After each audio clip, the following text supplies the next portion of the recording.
अस्सलाम वालेकुम dear student, I hope आप सब खैरियत से होंगे। यूनिट नंबर 6 की एक्सरसाइज नंबर 6.2 का कल मैंने आपको प्रीवियस वीडियो में क्वेश्चन नंबर 1 और 2 में प्रोपोर्शनेट को सॉल्व करने का तरीका बता दिया था। आज हम क्वेश्चन नंबर 3 स्टार्ट करने जा रहे हैं। Find the mean proportion of 4 and 6।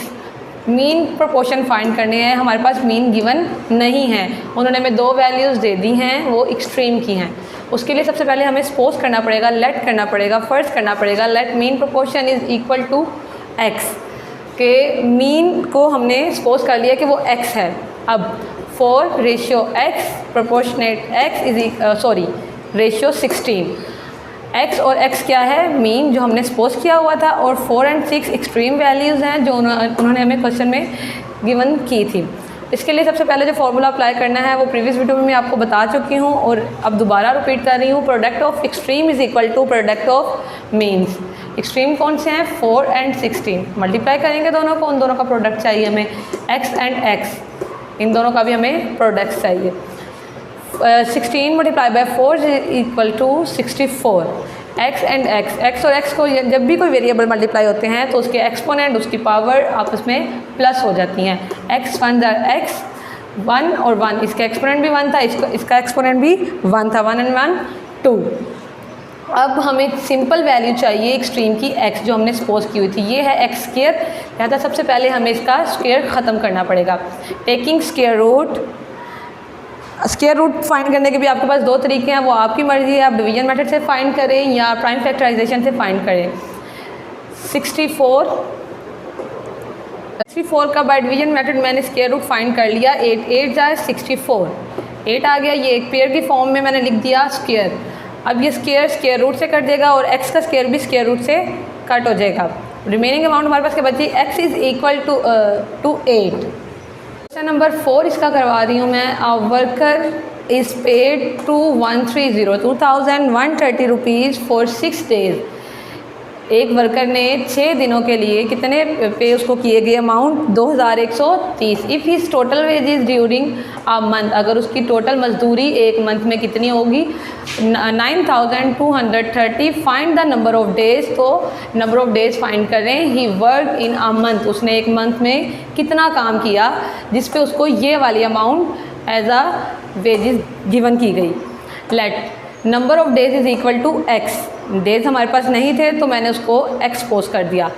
अब हमने रेशियो फाइंड करनी है इसकी। Amount paid ratio days, amount paid कितनी थी? सबसे पहले 6 डेज़ के अंदर हमें उन्होंने पे किए हुए थे 2130 और एक्स डेज़ में हमें उन्होंने कितने पे किए थे? 9230 रुपीज़। अब हमें एक्स फाइंड करना है। सबसे पहले मैं इनमें देखूंगी कि ये कौन सा प्रोपोर्शन है, डायरेक्ट है या इन्वर्स।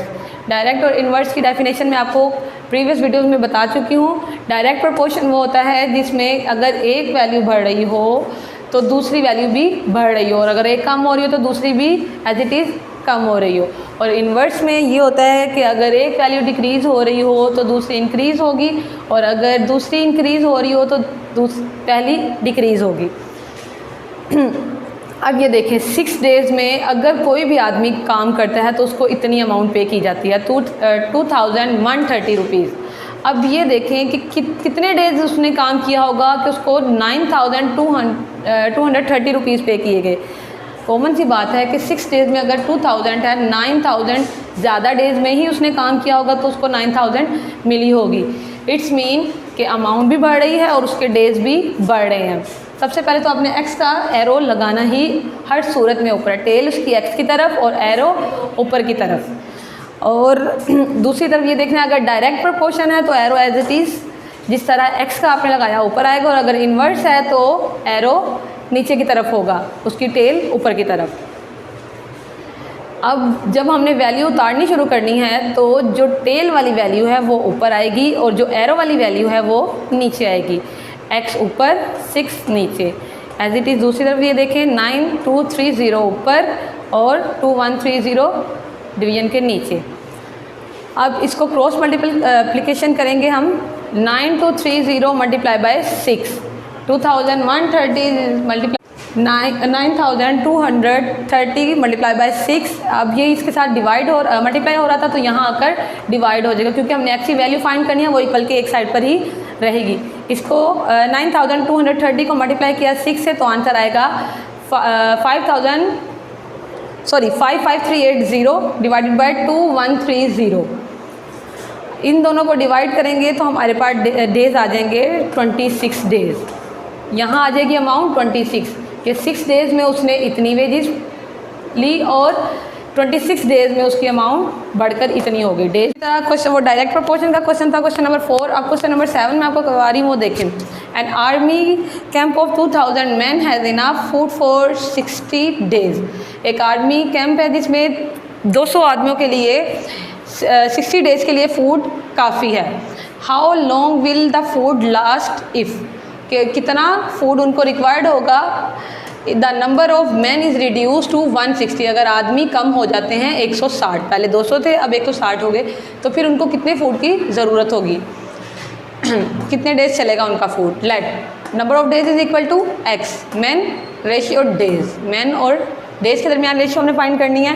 मैन की अमाउंट देखें, अमाउंट वैल्यू सॉरी, मैन 200 थे और जब दोबारा देखा हमने रिड्यूस करके 160। डेज़ कितने थे, पहले हमारे पास 60, दूसरे हमने फाइंड करने हैं। एक्स का एरो हमेशा ऊपर की जानिब आएगा और टेल एक्स की तरफ होगी। अब ये देखें डेज़, 60 डेज़ में 200 जो मैन थे वो फूड उनके लिए इनफ था, लेकिन जब वो मैन कम हो जाएंगे 160 मैन रह जाएंगे, मीन जिसमें से 40 कम हो गए हैं, तो वही फूड उनका मैक्सिमम डेज़ चल सकता है। तो इट्स मीन के डेज़ ज़्यादा हो रहे हैं और मैन कम हो गए हैं, तो ये इन्वर्स प्रोपोर्शन है। इन्वर्स प्रोपोर्शन में अगर एरो एक्स का ऊपर है तो उसका इन्वर्स प्रोपोर्शन का एरो नीचे ही आएगा दूसरी वैल्यू का। अब इसको ताड़ना शुरू करना, लिखना शुरू करना है तो टेल से लिखना है। एक्स एरो वाली नीचे value 60 is equal to 200, arrow वाली नीचे वैल्यू 160। इसको क्रॉस मल्टीप्लिकेशन करेंगे इनकी, x multiply by 160 and 200 multiply by 60। इसको इससे मल्टीप्लाई किया, मैंने आपको बताया था जब x की वैल्यू फाइंड करनी है तो ज़रूरी नहीं आपको उसको पहले मल्टीप्लाई करने का, आप उसको डायरेक्ट एरो इक्वल की दूसरी साइड पर भी लेकर जा सकते हैं। 160 यहाँ मल्टीप्लाई हो रहा था, वहाँ जाकर डिवाइड हो गया। अब ये 0 0 से कट हो गए, 6 मल्टीप्लाई बाय 200 1200 आ जाएगा। 6 0 0 6 0 0 6 2 12 और 60 नीचे। अब मैंने इसको 2 के टेबल से इसको कट किया जहाँ तक मैं कर सकती थी, जहाँ तक इसकी कटिंग हो सकती थी, तो आंसर आएगा 75 means x is equal to 75 days के वही फूड जो पहले 200 आदमी 60 दिन चलाते थे, अब वही फूड 160 जो आदमी थे वो 75 दिन इस्तेमाल करेंगे।